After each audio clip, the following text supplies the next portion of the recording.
The afternoon sun filtered through the tall windows of the Riverside Concert Hall, casting long shadows across the empty seats.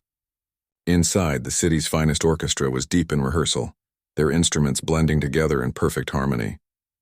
The sound of violins, cellos, and flutes filled the air, creating magic that only dedicated musicians could produce. Outside the grand entrance, a man stood hesitating. His name was Daniel Cross, though most people on the street just called him that homeless guy. His coat had seen better days, patches covering holes that had appeared over 3 long months of sleeping in doorways and under bridges. His shoes were held together with duct tape and his hair hung uncombed around his tired face. But his eyes told a different story. They held something that poverty couldn't erase, a deep, unshakable love for music. Daniel hadn't planned to enter the concert hall that day. He'd been walking past, trying to find a warm place to spend the afternoon when he heard it. The faint sound of an orchestra rehearsing drifted through a side door that someone had propped open. His feet stopped moving. His heart started racing. It had been so long since he'd heard live music. So terribly long. Before he could stop himself, he was moving toward that door. His hands were shaking, and not from the cold. Every step brought the music closer, clearer, more beautiful. He told himself he'd just listen from the doorway. Just for a moment.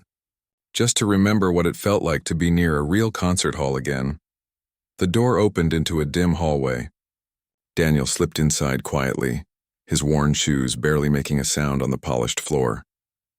He followed the music like a man in a trance, turning corners until he found himself at the edge of the main hall. And there it was, the stage, the musicians, and in the center, gleaming under the stage lights, a magnificent grand piano. Daniel's breath caught in his throat. It was a Steinway, black and beautiful. Its surface so polished he could see the reflection of the chandelier above it. His fingers twitched involuntarily. He could almost feel the smooth ivory keys beneath his fingertips. Could almost hear the rich tones that instrument could produce in the right hands. The orchestra was working through a difficult passage, stopping and starting as their conductor guided them.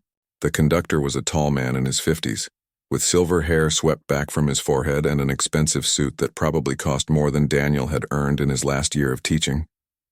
His name was Richard Hartwell, and everyone in the classical music world knew him. He was brilliant, demanding, and had zero tolerance for anything less than perfection. Daniel knew he should leave. He knew he didn't belong here anymore, but his feet kept moving forward, drawn toward that piano like metal to a magnet. He walked down the side aisle, past the empty audience seats, his eyes never leaving the instrument on stage. He wasn't thinking clearly anymore. All he could think about was touching those keys one more time, just once, just to feel alive again. He climbed the steps to the stage, his movements slow and dreamlike. The orchestra members began to notice him. A violinist nudged her stand partner. A horn player's eyes widened. Whispers started spreading through the musicians, but Daniel barely heard them. He was almost there, almost to the piano. His hand was reaching out, fingers stretching toward the keys when a voice like thunder shattered the moment. Stop! The single word echoed through the concert hall. Every instrument went silent. Every head turned. Richard Hartwell was striding across the stage, his face red with anger, his conductor's baton pointing at Daniel like an accusation. "Don't touch my piano, Beggar," Hartwell shouted, his voice dripping with disgust. "What do you think you're doing?" "Security! Security!" Daniel froze, his hand suspended in midair just inches from the keyboard. Shame flooded through him, hot and suffocating. What was he thinking? What had he done?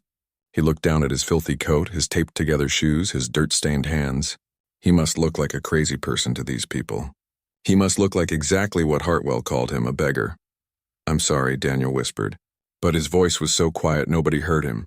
Hartwell was still coming, his expensive shoes clicking angrily against the stage floor. "This is a closed rehearsal. This instrument is worth more than—" He stopped himself, but everyone knew what he was about to say. "Worth more than you. Worth more than your entire life." 2 security guards burst through the side doors, their radios crackling. They headed straight for the stage, their faces set in professional masks. Daniel took a step back from the piano, then another. His eyes burned with unshed tears. Of course this would happen. Of course he couldn't just have one moment of peace with the thing he loved most in the world. But then something unexpected happened. A young woman in the cello section stood up suddenly, her chair scraping loudly against the floor, Her name was Lisa Rodriguez, and she was one of the youngest members of the orchestra. She'd been watching Daniel's face as he approached the piano, and she'd seen something there that the others had missed. Not madness, not greed, just pure, desperate longing. "Maestro," she said, her voice cutting through the tension. "Wait." Hartwell spun to face her, his eyebrows raised in disbelief. "Excuse me? Please just wait a moment." Lisa's heart was pounding, but she kept talking. "Our soloist canceled for tomorrow's concert. We don't have a pianist, and your point is?" Hartwell's tone could have frozen water. "My point is," Lisa gestured toward Daniel, "what if we heard what he has to say? What if he can play?" A ripple of murmurs went through the orchestra. Some musicians looked intrigued. Others looked horrified. The security guards had reached the stage but stopped, uncertain whether to continue. Hartwell stared at Lisa as if she'd lost her mind. "You cannot be serious. Look at him. He's clearly what?" Lisa interrupted, her voice stronger now. Other musicians were nodding, curiosity overcoming their initial shock. "Maestro, we need a pianist. We're desperate. What harm is there in listening? If he can't play, then fine. But if he can—" She left the sentence hanging in the air. The truth was, they were desperate. The benefit concert for the Children's Hospital was tomorrow night, and their soloist had injured his hand just 2 days ago. They'd called everyone they could think of, but every capable pianist in the city was already booked. The board of directors was panicking. If they had to cancel, it would be a disaster. Hartwell's jaw clenched so hard a muscle jumped in his cheek. He looked at Daniel, really looked at him for the first time. The homeless man was trembling, his eyes fixed on the floor, looking like he wanted nothing more than to disappear. He certainly didn't look like a concert pianist. He looked like someone who needed a meal and a shower, not a chance to perform. But the benefit concert hung in the balance, and Hartwell's reputation along with it. "Fine," Hartwell said finally, the word coming out like a curse. He turned to Daniel, his expression pure ice. "You have 60 seconds. Play something, anything. Then you leave immediately and you never come back here. Understood?" Daniel lifted his head slowly. His hands were shaking so badly he had to clasp them together to make them stop. But when he looked at the piano, something changed in his eyes, a spark of something that had been buried for far too long. He walked to the piano bench and sat down carefully as if afraid it might break under him. The leather was cool and smooth, so different from the cold concrete and cardboard he'd been sleeping on. He placed his hands on his knees and closed his eyes. The concert hall fell completely silent. Every person held their breath. Even Hartwell stood still, his arms crossed, waiting for the inevitable embarrassment to begin. Daniel took one deep breath, then another. His shaking hands rose slowly and hovered over the keys. His eyes remained shut. And then, finally, after 3 months of silence, after 3 months of feeling like he'd lost everything that mattered, his fingers touched the piano, and everything changed. The first note rang out pure and clear, filling every corner of the Riverside concert hall. It was a single key, held for just a moment, but something about it made everyone freeze. There was a quality to that sound that couldn't be faked, a certainty, a truth. Daniel's fingers began to move across the keys, slowly at first, like someone remembering an old friend's face. His eyes stayed closed. The trembling in his hands seemed to disappear the moment they touched the piano. It was as if the instrument itself was steadying him, giving him strength. He started playing Chopin's Nocturne in E-flat major. Not a flashy piece, not something meant to impress with speed or power. Just something beautiful, something that spoke directly to the heart. The melody floated through the air like a whisper, delicate and achingly sad. Daniel's whole body swayed gently with the music, his shoulders rising and falling with each phrase. His fingers knew exactly where to go, exactly how much pressure to apply, exactly when to pull back and when to push forward. This wasn't someone who had learned to play. This was someone who had lived with music so long it had become part of his breathing. In the cello section, Lisa felt tears spring to her eyes. She'd heard hundreds of pianists in her career, from students to masters, but there was something different about this, something raw and honest that made her chest ache. She glanced around at her fellow musicians and saw the same stunned expressions on their faces. The violinist next to Lisa had stopped whispering. The horn player who'd looked disgusted minutes earlier now leaned forward in his seat, completely absorbed. Even the security guards by the door had forgotten why they were there, their hands falling away from their radios. Richard Hartwell stood utterly still, his conductor's baton hanging loosely at his side. His mouth had gone dry. The color had drained from his face. He'd been preparing to mock this homeless man, to have him thrown out as a lesson about respecting the sanctity of the concert hall. But this wasn't what he'd expected at all. Daniel continued playing, his eyes still shut tight. Tears began rolling down his cheeks, leaving clean tracks through the dirt on his face. But he didn't stop. He couldn't stop. For the first time in 3 months, he wasn't hungry, wasn't cold, wasn't ashamed. He was just music. Pure, simple music. The nocturne built to its emotional peak, Daniel's fingers dancing across the keys with impossible grace, despite the calluses and rough skin from months on the streets. The sound swelled, filling the hall with such beauty that several orchestra members found themselves holding their breath, afraid to break the spell. Then gradually, the music began to fade. The notes became softer, more distant, like a memory slipping away. Daniel played the final chord and let it ring out, sustaining it until the last vibration died away into silence. Nobody moved. Nobody breathed. The silence stretched for 5 seconds, then 10, then 15. It was Lisa who finally broke it, starting to clap. The sound of her applause echoed through the hall, and then others joined in. The violinist next to her, the horn player, the entire string section. Within moments, the whole orchestra was on their feet, applauding wildly. Daniel opened his eyes slowly, as if waking from a dream. He looked confused, disoriented, like he'd forgotten where he was. The applause washed over him, and fresh tears spilled down his face. He stood up from the piano bench on shaky legs and turned to face the orchestra. Completely overwhelmed, Hartwell approached him slowly, his expensive shoes clicking against the stage floor, but the anger was gone now. His face showed something else. Confusion, certainly, disbelief, and something that might have been shame. "Who are you?" Hartwell's voice came out as barely more than a whisper. "Who are you really?" Daniel wiped his eyes with the back of his hand. "Nobody, maestro. I'm nobody anymore." "No." Hartwell shook his head firmly. "Nobody plays like that. You've had training. Serious training. What's your name?"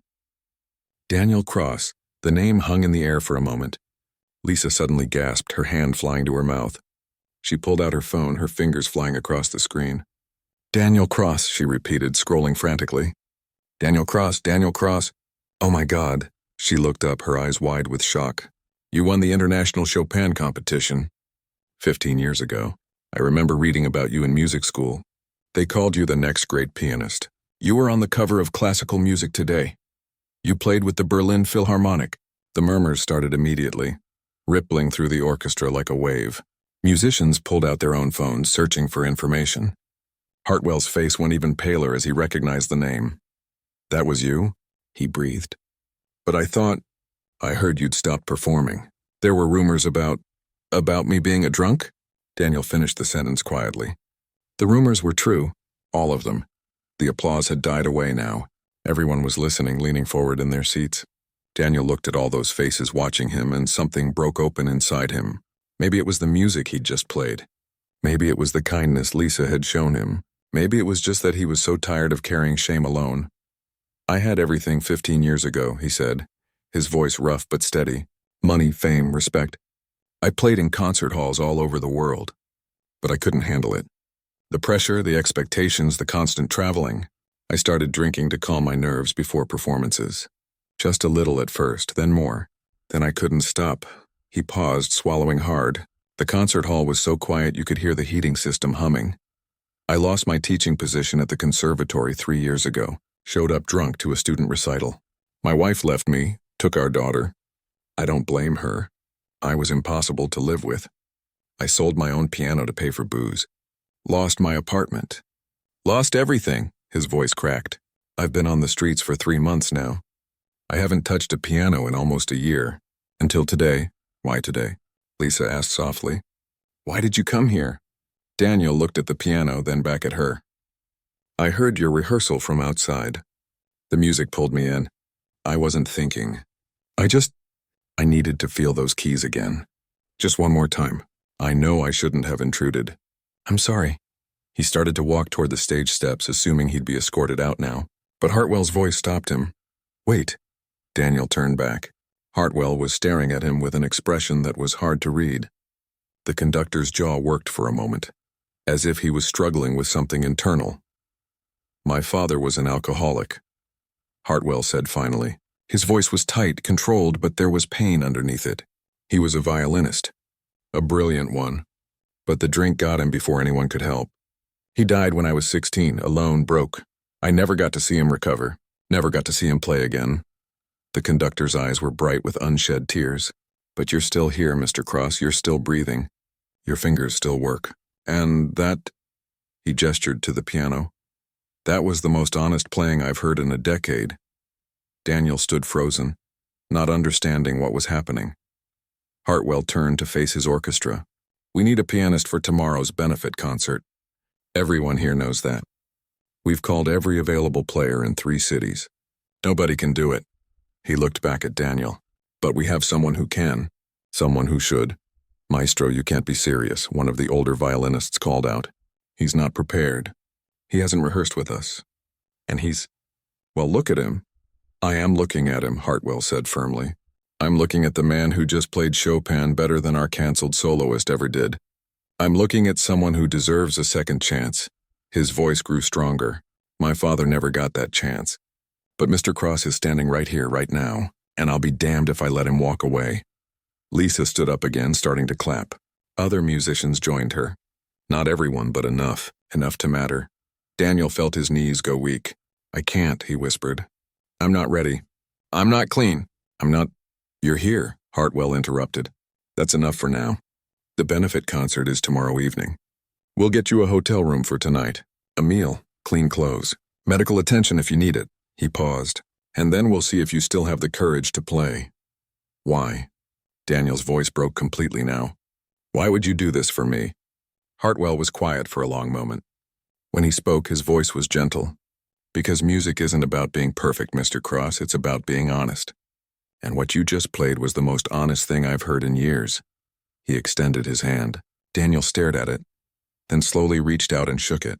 The conductor's grip was firm and warm. "Tomorrow evening," Hartwell said, 8 o'clock. "Can you do it?"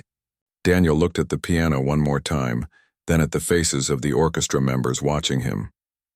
Some looked skeptical. Some looked moved. But Lisa was smiling at him through her tears, and that smile gave him something he hadn't felt in a very long time. Hope. "Yes," he said quietly. "I can do it." The hotel room felt like a palace to Daniel. It wasn't fancy by most people's standards, just a basic room with a bed, a bathroom, and a television. But to someone who'd been sleeping under bridges for 3 months, it might as well have been the presidential suite. He stood in the doorway for a full minute, almost afraid to enter, as if stepping inside would break the spell and he'd wake up back on the cold street. Hartwell had arranged everything. The hotel room, new clothes that were being delivered, even a doctor who came to check Daniel over and declared him malnourished and exhausted but otherwise stable. The orchestra's board had agreed to cover the costs, though Daniel suspected Hartwell had paid for most of it himself. The hot shower was the first one Daniel had taken in weeks. He stood under the water for 20 minutes, watching months of dirt and shame spiral down the drain. When he finally stepped out and looked at himself in the mirror, he barely recognized the person staring back. Without the layers of grime, he could see his real face again, older than he remembered, thinner. But still his face. The new clothes fit reasonably well. Dark pants, a white shirt, and a simple jacket. Nothing fancy but clean and dignified. Daniel ran his hands over the smooth fabric, fighting back tears. He couldn't remember the last time he'd worn clean clothes. He tried to sleep that night but couldn't. His mind kept racing, alternating between hope and terror. What had he agreed to? A full concert performance with less than 24 hours to prepare? With an orchestra he'd never rehearsed with? After not playing seriously for almost a year? It was madness, complete madness. Around 3 in the morning, he got out of bed and sat by the window looking out at the city lights. His hands were shaking again, but not from withdrawal this time. From fear. Or cold fear. What if he failed? What if he froze on stage? What if his fingers didn't work the way they used to? What if he let down Hartwell, and Lisa, and all those people who were giving him this impossible chance? The morning came too quickly. Daniel forced himself to eat the breakfast that arrived at his door, though his stomach was in knots. At 10 o'clock, a car came to take him to the concert hall for rehearsal. The driver was kind enough not to ask questions about why his passenger looked so terrified. The orchestra was already assembled when Daniel arrived. Some members nodded at him. Others avoided his eyes. He could feel the doubt in the room like a physical presence. They were wondering if yesterday had been a fluke, if the pressure of a real performance would break him, if they were making a terrible mistake. Hartwell walked onto the stage and shook Daniel's hand. "How are you feeling?" "Honestly, like I might throw up." The conductor smiled slightly. "Good, that means you care. Now let's see what we're working with." They started with Rachmaninoff's Piano Concerto No. 2, the piece scheduled for the evening performance. Daniel sat at the piano, his heart hammering in his chest. The orchestra watched him, instruments ready. Hartwell raised his baton. The first few measures were rough.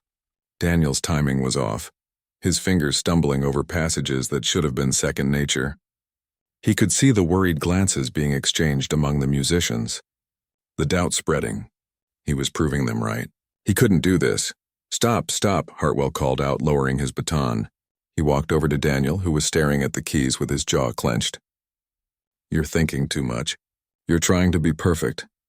"I need to be perfect," Daniel said through gritted teeth. "These people are counting on me." "No." Hartwell's voice was firm but not unkind. "These people need you to be honest. Like you were yesterday, remember? Close your eyes." "What?" "Close your eyes. Stop looking at the keys. Stop thinking about the audience, about failing, about all of it. Just feel the music." Daniel wanted to argue, but something in Hartwell's expression stopped him. He took a deep breath and closed his eyes. The world went dark. All he could hear was his own breathing and the quiet rustling of the orchestra members in their seats. "Now play," Hartwell said softly. "Not for them. Not for me. For yourself."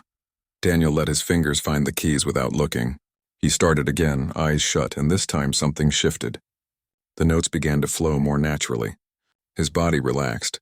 The music started to come from somewhere deeper than technique or memory. It came from the place where he'd first fallen in love with the piano as a child, the place that had survived everything. The orchestra joined in, following Hartwell's baton. The sound grew, swelling around Daniel like a warm tide. He could feel the other musicians now, could sense their rhythm and breath. His fingers moved faster, surer, dancing across the keys with growing confidence. The stumbles disappeared. The hesitation vanished. He was flying. They ran through the entire concerto twice. By the second run, the orchestra was completely with him, moving as one unified voice. When they finished, there was a moment of stunned silence before several musicians started applauding. Not the polite, obligatory clapping from before. Real applause filled with relief and genuine admiration. Lisa came over during the break, her cello resting against her shoulder. "That was incredible. You had me worried at first, but once you closed your eyes..." She shook her head in wonder. "It's like you become someone else. Someone who isn't afraid of anything." "I'm terrified," Daniel admitted. "Every second." "Well, you hide it beautifully." She paused, then added quietly, "My brother struggled with addiction. Pills, not alcohol, but the same battle. He's 3 years clean now. Watching you play yesterday and again today, I kept thinking about him, about how people deserve second chances." Daniel felt his throat tighten. "Thank you for speaking up yesterday. If you hadn't, you would have left and the world would have lost something beautiful." She smiled. "Don't thank me. Just play tonight the way you played just now and we'll call it even."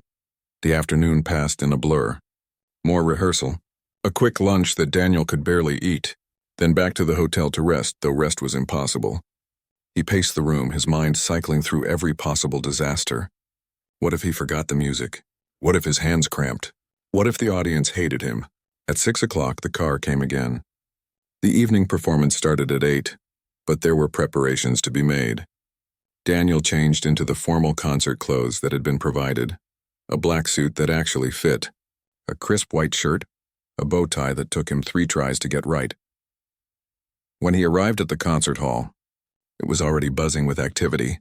Audience members were beginning to arrive dressed in their finest clothes. The lobby was decorated for the Children's Hospital benefit, with photos of the kids who would benefit from the money raised tonight. Daniel stopped to look at their faces. Children with cancer, with disabilities, with conditions he couldn't pronounce, all of them smiling bravely at the camera. He thought about his own daughter, who he hadn't seen in over a year. She'd be 12 now, almost a teenager. Did she even remember him? Did she know where he was, what had happened to him? The thought made his chest ache. Mr. Cross? A stage manager appeared at his elbow. We need you backstage. The performance starts in 40 minutes. Backstage was controlled chaos. Musicians warming up, tuning instruments, running through difficult passages one last time. Daniel found a quiet corner and sat down, trying to calm his racing heart. He closed his eyes and thought about what Hartwell had said. Don't try to be perfect. Just be honest. Daniel. He looked up to find Hartwell standing over him, already in his conducting attire. The maestro sat down beside him, looking surprisingly nervous himself. I want you to know something, Hartwell said. Whatever happens out there tonight, you've already won. You got clean clothes, a safe place to sleep. People who believe in you, that's not nothing. But what if I mess up? What if I let everyone down? Hartwell was quiet for a moment. My father's last performance was at a small church. He was drunk, stumbling through the music. People laughed at him. He never played in public again. 3 months later, he was dead. The conductor's voice was rough with old pain. You're not him, Daniel. You're here, you're sober, and you're trying. That takes more courage than perfect technique ever will. Before Daniel could respond, the stage manager returned. 5 minutes to places, everyone. The musicians began filing onto the stage. Daniel stood up, his legs feeling like rubber. Hartwell gripped his shoulder once firmly, then headed out to face the audience. Daniel could hear the applause as the conductor took his place at the podium. Then it was his turn. Daniel walked out onto the stage, his heart pounding so hard he could feel it in his throat. The audience was huge, hundreds of people in their elegant clothes, all watching him. The stage lights were bright, almost blinding. He could barely see past the first few rows. He sat at the piano bench, his hands trembling. He could hear whispers from the audience, probably wondering who this unknown pianist was. Where had he come from? Why hadn't they heard of him? Hartwell turned to look at him, baton raised, waiting. The orchestra sat poised, instruments ready. Everything hung in the balance of this single moment. Daniel closed his eyes. The world disappeared. The audience, the lights, the pressure, all of it faded away. There was only the piano and the music waiting to be born, and the truth of this one impossible moment. He took a breath. His fingers touched the keys, and he began to play like his life depended on it. Because in a way, it did. The first notes exploded from the piano like lightning splitting the sky. Daniel's fingers moved with a certainty that surprised even him, racing across the keys with the kind of passion that couldn't be taught or practiced. It could only be lived, and Daniel had lived through enough pain to fill a lifetime of music. The orchestra came in right behind him, Hartwell's baton guiding them through the complex opening of Rachmaninoff's Second Piano Concerto. But even with 50 musicians playing behind him, Daniel's piano sang above it all. Not louder, just more present, more alive. In the audience, people sat forward in their seats. This wasn't what they'd expected. The program had mentioned an unexpected replacement pianist, someone filling in at the last minute. Most had assumed it would be competent but forgettable. This was neither of those things. Daniel played with his eyes closed, just as he had in rehearsal. His whole body moved with the music, swaying and leaning into the difficult passages.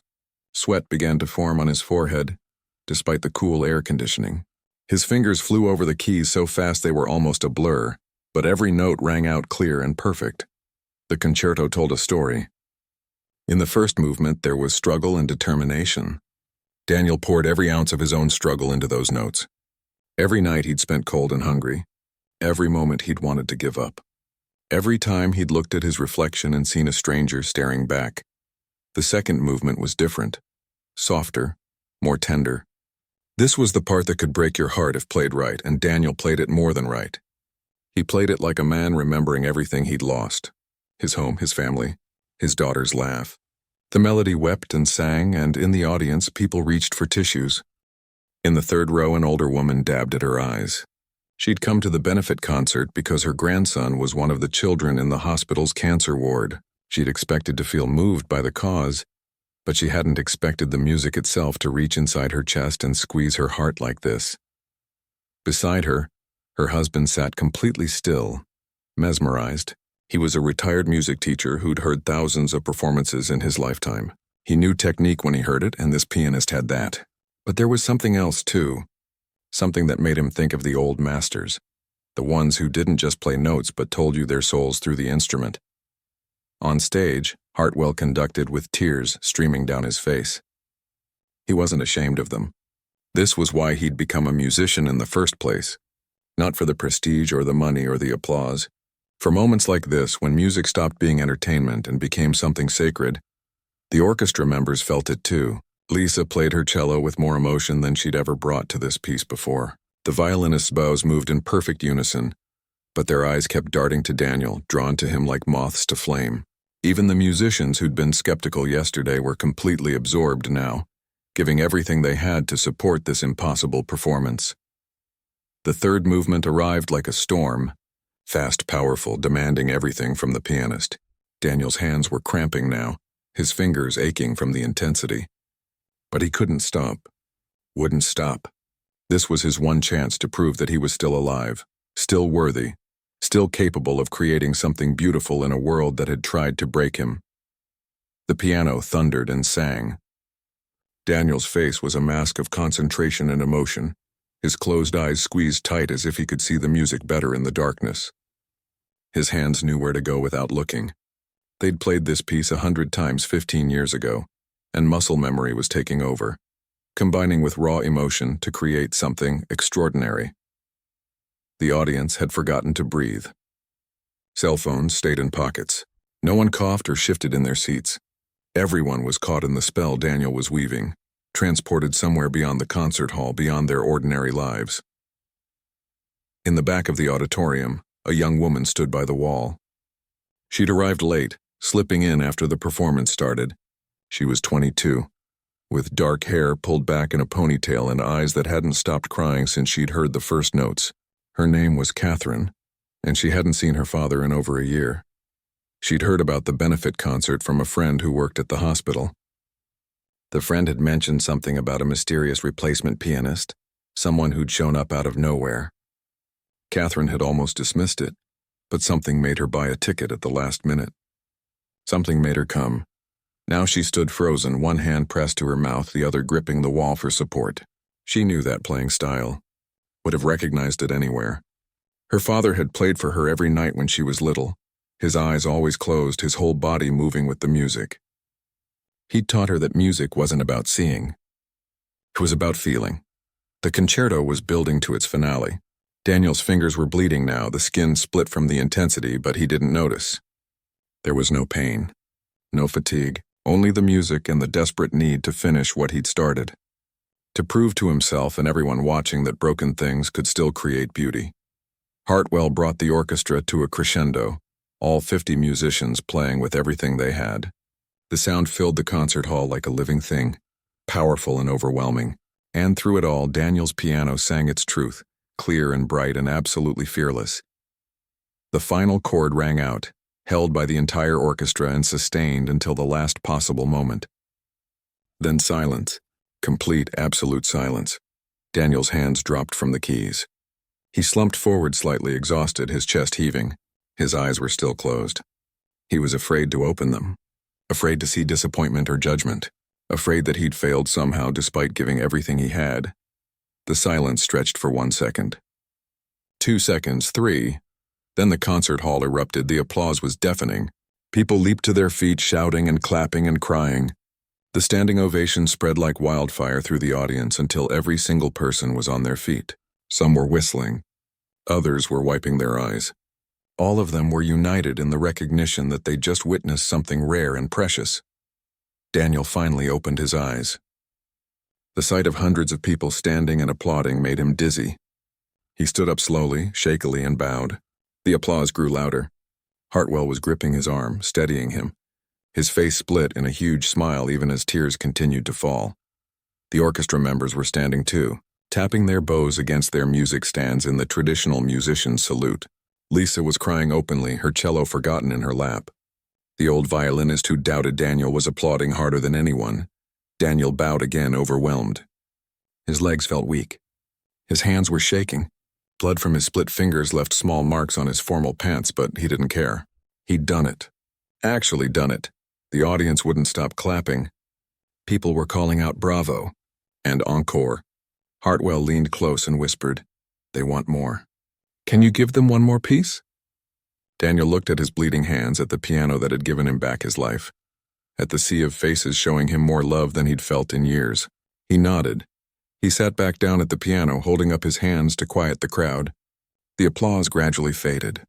The audience settled back into their seats, buzzing with anticipation. "Thank you," Daniel said softly into the microphone that had been brought over. His voice cracked. 3 months ago, I was sleeping under a bridge. Yesterday, I had nothing. Tonight, you've all given me everything." He paused, gathering his courage. "This next piece is for my daughter, Catherine. Wherever she is, I hope she can forgive me. I hope she knows that her father never stopped loving music and never stopped loving her." In the back of the auditorium, Catherine let out a sob. People near her turned to look, but she didn't notice. She was moving now, pushing past the other standing audience members, making her way toward the stage. Daniel closed his eyes again and began to play. Not Rachmaninoff this time, not anything famous or complicated. Just a simple lullaby he'd written when Catherine was born. He'd played it for her every night until she was 6 years old. Catherine's Song, he'd called it. His fingers moved gently across the keys, the melody simple but achingly beautiful. It spoke of innocence and love and bedtime stories, of a father who'd once been whole, who'd once known how to be happy. Every note carried an apology and a promise. Catherine reached the front of the auditorium, tears streaming down her face.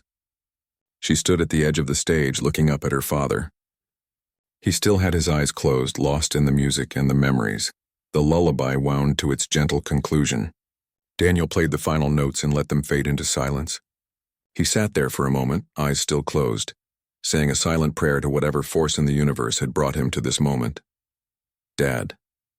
The voice was so quiet he almost didn't hear it, but something made him open his eyes. Something made him look toward the edge of the stage. And there she was. Catherine stood there, her face wet with tears, looking exactly like her mother, but with his eyes. His daughter. His little girl who wasn't so little anymore. "Catherine." Daniel's voice broke completely. He stood up so fast the piano bench fell over. "You're here? How did you—" "I heard you play," she whispered. "I knew it was you." Daniel climbed down from the stage, his legs barely holding him. He stopped a few feet from her, suddenly terrified. Did she hate him? Did she blame him for everything that had fallen apart? Catherine closed the distance between them and threw her arms around him. "I thought you were dead," she sobbed into his chest. "Mom said you were gone. I thought I'd never see you again." Daniel held his daughter like she might disappear if he let go. His whole body shook with sobs. "I'm so sorry. I'm so sorry. I'm so sorry." Around them, the audience watched in stunned silence. This wasn't part of the program. This was real life, raw and unscripted, playing out on stage. Hartwell stood at the podium, tears flowing freely now, making no move to interrupt. This was bigger than any concert. This was what music was supposed to do. Bring people together, heal what was broken, create miracles.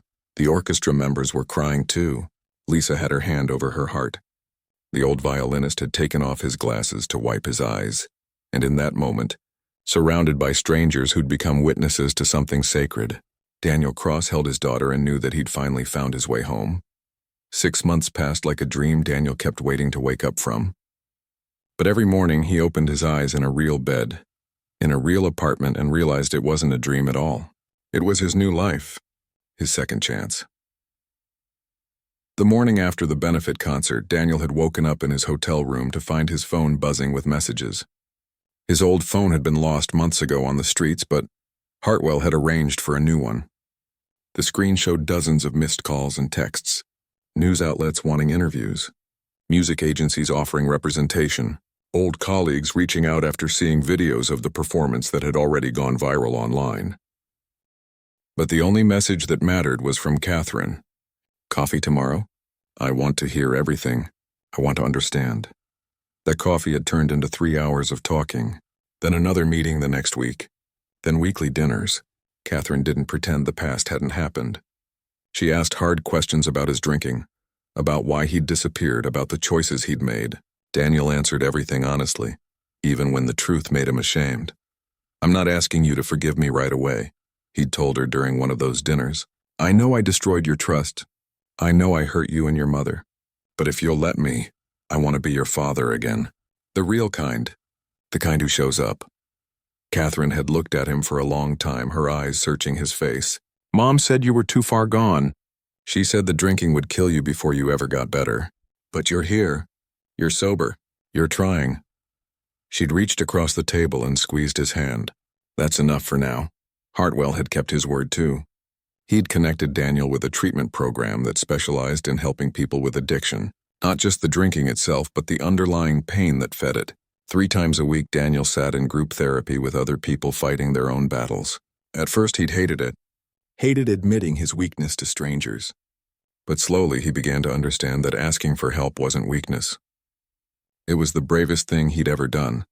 The orchestra's board of directors had been moved by Daniel's story and his performance. They'd created a fund not just for him, but for other musicians struggling with addiction or homelessness. They called it the Second Chance Initiative. Daniel became its first recipient and later its spokesperson. He'd stood in front of news cameras and told his story. Not the sanitized version, but the real one, about sleeping under bridges. About being so desperate for a drink that he'd sold his own piano. About the shame that almost killed him. The video went viral, shared millions of times. People wrote to him from all over the world, sharing their own stories of addiction, loss, and hope. You made me believe I could try again, one woman wrote. I've been clean for 2 weeks because of you.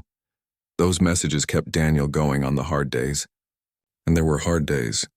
Days when his hands shook and his mind whispered that one drink wouldn't hurt. Days when the weight of everything he'd lost felt too heavy to carry. But he'd learned to call his sponsor on those days, to reach out instead of reaching for a bottle. The music world hadn't forgotten him either. Offers for performances started coming in. Small venues at first, then larger ones. Daniel was careful about what he accepted. He didn't want to fall back into the trap of constant pressure and impossible expectations. He chose concerts that felt meaningful, benefit performances for homeless shelters, events for addiction recovery centers, shows at schools where he could talk to students about the realities of life as a professional musician. 3 months after that life-changing concert, Hartwell had offered Daniel something unexpected. A teaching position with the orchestra's youth program, not a full professorship like he'd lost years ago.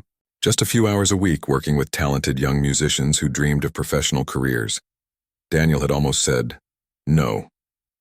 He didn't feel worthy of teaching anyone, but Hartwell had pushed back. Those kids need someone who's lived through failure, the conductor had said. They need someone who can tell them that falling down isn't the end of the story, that you can lose everything and still find your way back.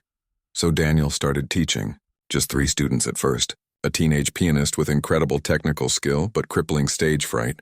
A young violinist from a poor family who practiced on a borrowed instrument. A cellist who'd survived cancer and was relearning how to play after treatment. He told them things he wished someone had told him. That perfection was a trap. That mistakes were part of learning. That the music industry could be brutal, and they needed to build support systems before they needed them. That asking for help was strength, not weakness. Why do you always play with your eyes closed? The young pianist asked him one day. Daniel thought about it. Because when my eyes are open, I see all the things that can go wrong. All the people watching, all the ways I might fail. But when I close my eyes, it's just me and the music. That's when I can be honest. The student had nodded thoughtfully, and in their next lesson, she played an entire piece with her eyes shut. Her stage fright didn't disappear overnight, but it was a start. On the 6-month anniversary of his concert hall performance, Daniel stood on the same stage where everything had changed. The Riverside Concert Hall was hosting a special evening called Stories of Hope, featuring performances by musicians who'd overcome significant obstacles. Daniel was the headliner, but he'd insisted on sharing the stage with other artists. A singer who'd recovered from throat cancer performed. A violinist who'd lost her hearing in one ear, but learned to play anyway. A young guitarist who'd grown up in foster care and used music as his escape. Each of them told their story between pieces, raw and real. When it was Daniel's turn, he walked to the piano and looked out at the audience. Catherine sat in the front row next to her mother, Karen. Daniel's ex-wife had reached out a month ago, cautiously, wanting to see if his change was real. They'd met for coffee, and she'd cried when she saw how different he was. How present. I'm not asking to get back together, she'd said. Too much has happened. But I'm glad you're alive. I'm glad Catherine has her father back. That was enough. More than enough. Also in the audience was Lisa, the cellist who'd spoken up for him that first day. She'd become a good friend, checking in on him regularly, celebrating his small victories. Next to her sat the old violinist who'd doubted Daniel at first but now introduced him as the finest pianist I've ever had the privilege of performing with. Hartwell sat in the second row, and when their eyes met, the conductor nodded. So much passed between them in that silent exchange. Gratitude, respect, understanding. Daniel sat at the piano and adjusted the microphone. 6 months ago, I was nobody. I was homeless, hopeless, and ready to give up. I stumbled into this concert hall by accident, and a man I'd never met took a chance on me. He looked at Hartwell. He didn't have to. He had every reason not to. But he did anyway. He paused, his hands resting on the keys. A young woman named Lisa spoke up when she didn't have to. She saw something in me that I couldn't see in myself. She reminded her conductor that everyone deserves a chance. Lisa wiped her eyes, smiling. I'm not going to stand here and tell you that everything is perfect now. I'm not going to pretend that recovery is easy, or that I've figured everything out. I still have bad days. I still go to therapy. I still wake up sometimes and can't believe this is real. His voice grew stronger. But I'm going to tell you that second chances are real. That asking for help is possible. That no matter how far you've fallen, you can get back up. It won't look like you imagined. It won't be easy, but it's possible. He looked at Catherine and she smiled at him, her eyes bright with tears and pride. This piece is new. I wrote it last month, during a particularly hard week when I wasn't sure I could keep going. I called it The Long Way Home, because that's what recovery is. Not a straight line. Not a quick fix. Just a long, hard journey back to yourself. Daniel closed his eyes and began to play. The melody started quietly, almost hesitantly, like someone taking their first uncertain steps. Then it grew, gaining confidence and strength. There were moments of darkness in the music, passages that spoke of struggle and doubt. But always the melody pushed through, finding light again. The piece told the story of his journey. The fall, the bottom, the hand reaching down to help him up. The slow, painful climb back. The setbacks and small victories. The rediscovery of joy. The reconnection with his daughter. The rebuilding of trust. The learning to forgive himself. As his fingers moved across the keys, Daniel thought about everything that had led to this moment. If someone had told him 6 months ago that he'd be here, clean and teaching and performing again, he wouldn't have believed them. Couldn't have believed them. But here he was, still broken in some ways, still healing, still scared sometimes, but also alive, present, grateful. The music built to its conclusion, a final statement that was both triumphant and humble. Daniel played the last chord and let it ring out, filling the concert hall with sound. Then slowly he lifted his hands from the keys and opened his eyes. The audience was on their feet again, but this time Daniel didn't bow immediately. He stood and turned to face them, really seeing them. All these people who'd come to hear stories of struggle and survival. All these witnesses to the messy, beautiful work of rebuilding a life. Catherine was crying. Karen had her arm around their daughter. Lisa was applauding wildly. Hartwell was standing, his hand over his heart. Daniel bowed deeply, then straightened and spoke one more time into the microphone. Thank you for believing in me before I could believe in myself. Thank you for seeing the person I could become instead of just the person I was. And thank you for reminding me that music isn't about being perfect. It's about being human. He walked off the stage to thunderous applause, but this time he didn't feel overwhelmed. He felt grounded, real. Home. Backstage, Catherine met him with a hug. I'm so proud of you, Dad. Those 5 words meant more than any standing ovation ever could. Daniel held his daughter and knew that he'd finally learned the most important lesson of all. You don't have to play a perfect piece. You just have to play your piece honestly and bravely with your whole heart. And somewhere in a world that often felt too hard and too cold, that was enough. That was more than enough. That was everything. 2 years had passed since that first magical night at the Riverside Concert Hall. Daniel stood in his small apartment, adjusting his tie in the mirror. Today was special. Not because he was performing, though he still did that regularly now. Today was special because he was going back to where it all started, but this time as something he never thought he could be again. A teacher. The Riverside Music Academy had offered him a permanent position. Not just the few hours a week he'd been doing with the youth program. A real job. A real chance to shape young lives through music.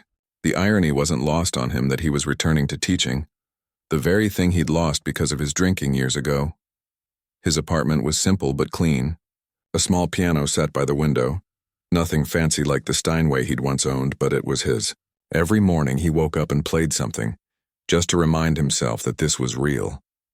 That he was still here, still sober, still alive. On the coffee table lay a stack of letters. Fan mail, his publicist called it, though Daniel still felt weird about having a publicist at all. People from around the world wrote to him after seeing videos of his performances or hearing his story on podcasts. Most were from other people struggling with addiction. Some were from musicians who'd lost hope. A few were from parents whose children had heard Daniel speak at schools. One letter particularly touched him. It was from a teenage boy in Ohio whose father had left because of his drinking problem. The boy played piano and had almost given up, thinking music was what drove his dad away. But after hearing Daniel's story, he realized music wasn't the enemy. It could be the solution. Daniel folded the letter carefully and put it in his pocket. He carried one with him to every speaking engagement, every performance, every teaching session. They reminded him why he did this work now. It wasn't about the applause anymore. It was about the person sitting alone somewhere, thinking they were too broken to fix. The drive to the academy took him past some familiar places. The bridge where he'd slept for weeks. The park where he'd spent cold nights huddled on benches. The soup kitchen where volunteers had served him meals without judgment. He didn't avoid these places anymore. They were part of his story now, and his story was helping other people. At a red light, his phone buzzed. A text from Catherine. "Good luck today, Dad, you've got this. Love you." Those 3 words still made him tear up sometimes. Love you. For so long he'd believed he was unlovable, that his mistakes had made him too damaged for anyone to care about. But here was his daughter, now 24 and working as a social worker, telling him she loved him. Forgiveness, real forgiveness, had been a long process, but it was possible. The Riverside Music Academy was housed in a beautiful old building downtown, not far from the concert hall where everything changed, but different enough to feel like a fresh start. Daniel parked and sat in his car for a moment, watching students walk in and out. Young people carrying violin cases and music folders, their faces bright with possibility. He thought about his first students in the youth program. The scared pianist with stage fright had just gotten accepted to a prestigious music school. The violinist from the poor family had earned a full scholarship. The cellist who'd survived cancer was now playing professionally. Each of them had taught Daniel as much as he'd taught them. Inside the academy, the hallways buzzed with activity. Practice rooms lined both sides, and behind each door, Daniel could hear scales, exercises, and pieces being worked through. Some students played beautifully. Others were clearly struggling. All of them were trying, and that was what mattered. "Daniel!" a woman's voice called out. It was Rebecca, the academy's director. She was in her 60s with silver hair and kind eyes behind wire-rimmed glasses. She'd been the one to offer him this position, despite some board members' concerns about his past. "Ready for your first day as a full-time teacher?" she asked, walking beside him down the hall. "Nervous," Daniel admitted. "What if I mess up? What if I'm not good enough?" Rebecca stopped walking and turned to face him. "Do you know why I hired you?" "Not because you're perfect, because you're real. These kids need teachers who understand that music is hard, that life is hard, and that sometimes you fall down. They need someone who can show them how to get back up." She led him to a classroom at the end of the hall. Inside, 15 students sat at pianos waiting. They ranged in age from 12 to 18. Some looked confident. Others seemed nervous. A few looked like they'd rather be anywhere else. "Everyone," Rebecca announced, "I'd like you to meet your new instructor, Mr. Cross." Daniel stepped forward, his heart beating fast. These kids had no idea who he was or what he'd been through. To them, he was just another teacher. That felt both terrifying and liberating. "Hi," he said simply. "I'm Daniel. Before we start with any music, I want you to know something about me. 5 years ago, I was sleeping under bridges. I was addicted to alcohol, and I'd lost everything. My job, my home, my family. I thought my life was over." The student's eyes widened. This definitely wasn't how most teachers introduced themselves, but music saved me. Not because I was perfect at it, but because I was honest with it. Because when everything else in my life was broken, I could still sit at a piano and tell the truth. He moved to the piano at the front of the room. Today, I want to find out what truth each of you has to tell. He started with the basics, going around the room and asking each student to play something, anything. A scale, a simple piece, even just a single note. He listened not just to their technique, but to their fear, their excitement, their dreams. There was Kevin, 13 years old, whose parents pushed him to practice 3 hours a day but never asked if he enjoyed it. There was Maria, 16, who composed her own pieces but was too shy to play them for anyone. There was Tyler, 15, who'd started playing to impress a girl but discovered he actually loved it. Music isn't about impressing people, Daniel told Tyler. It's about expressing yourself. The girl thing might have gotten you started, but you're here now because something deeper is calling you. During lunch break, Daniel sat in the teacher's lounge and pulled out the letter from his pocket. He read it again, reminding himself why this work mattered. A colleague noticed and asked about it. It's from a kid in Ohio, Daniel explained. His dad left because of drinking. The boy thought music was bad because that's what his father did for work. Now he's playing again. You get a lot of letters like that? More than I expected. People who think they're too broken to be fixed. People who've given up on their dreams. Daniel folded the letter carefully. I was one of those people. If my story can help even one person realize it's not too late, then everything I went through was worth it. The afternoon classes went better than Daniel had hoped. He taught them about technique, yes, but also about resilience. When Maria made a mistake during a piece, Daniel stopped her. What just happened? He asked. I messed up, she said, her face red with embarrassment. No, Daniel said gently. You discovered something. Every mistake teaches us something. Play it again, but this time don't be afraid of the mistake. Be curious about it. Maria played again, and when she hit the same wrong note, she didn't stop. She kept going, and the piece became something new. Something uniquely hers. That's what I'm talking about, Daniel said. Music isn't about playing the notes perfectly. It's about playing them honestly. At the end of the day, Kevin approached Daniel's desk. The boy whose parents pushed him so hard looked troubled. Mr. Cross, he said quietly. What if you don't want to be great? What if you just want to play for fun? Daniel set down his papers and gave Kevin his full attention. Then you play for fun. Not everyone has to be a professional musician, but everyone deserves to have music in their life if it brings them joy.